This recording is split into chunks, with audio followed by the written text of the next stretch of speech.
Herkese merhaba arkadaşlar, kanalımıza hoş geldiniz. Mert Ramazan Demir ve Afra Saraçoğlu bu hafta magazin dünyasında zirvede yerleşti. Ünlü oyuncular Mert Ramazan Demir ve Afra Saraçoğlu bu hafta sosyal medyada magazin dünyasının en çok konuşulan isimleri oldu. Peki ikilinin bu kadar popüler kılan ne? İşte detaylar.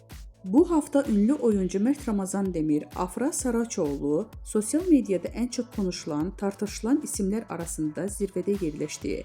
Hem kariyerlerinde hem de özel yaşamlarında dikkat çeken gelişmeler yaşayan Demir ve Saraçoğlu takipçiler ve magazin dünyasında merak içinde bırakmaya devam ediyor. Mert Ramazan Demir son dönemdeki projeleriyle adından sıkça söz ettiriyor. Genç oyuncu son olarak bir dizi projesinde başrollerini oynayarak büyük bir çıkış yakaladı. Hakkında çıkan dedikodular ve özel hayatına dair sorular ise Demir'in sosyal medyada yoğun bir şekilde konuşulmasına neden oldu.